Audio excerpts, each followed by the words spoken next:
It's a derogatory racial remark that has divided people for many years. And a J. Edgar Hoover elementary teacher has now been suspended over calling a student the N-word. Stacy Renee investigates what happened and why. And what did he say specifically to you? He said, "Sit down, nigga." Riley Freeman is a third-grade student at J. Edgar Hoover Elementary School. He's a basketball player, an avid reader, and one day hopes to spread his philosophy through rap music. He was in class when he had a verbal exchange with his teacher, Joe Petto. But Mr. Petto said it was Riley who used the N-word first.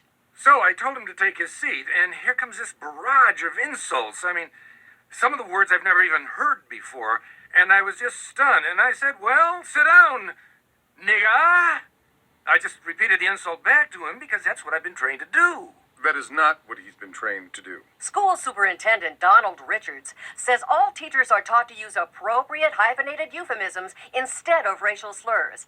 We have a very strict policy against teachers using the N-word or any other racially insensitive words. The district's policy is that teachers should always say N-word instead of the actual N-word, or S-word instead of saying the actual S-word. What is the S-word? Well, I don't want to say it, but... Spick? No.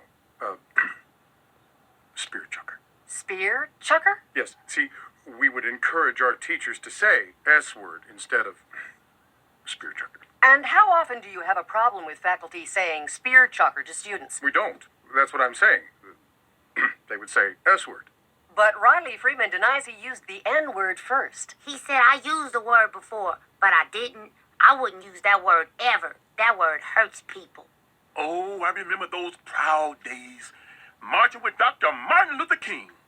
We used to hear that hateful word all the time. Robert Jebediah Freeman, Riley's grandfather, says the incident takes him back to the civil rights movement. Oh, what sad times these are, when educators can go around willy-nilly calling our kids the N-word. Me and my boy have suffered tremendous, unspecified mental and physical damage from this. Mr. Petto claims the version of nigger, ending in ger, is the racial slur, but that he was using a different version of the word ending in ga, that means the same as buddy or best pal. He insists that he was using the friendly version of the N-word to better relate to Riley. I used the word, I admit it. I thought there was a difference between nigger and nigga. I thought I understood this whole thing, but I guess I don't. I need help.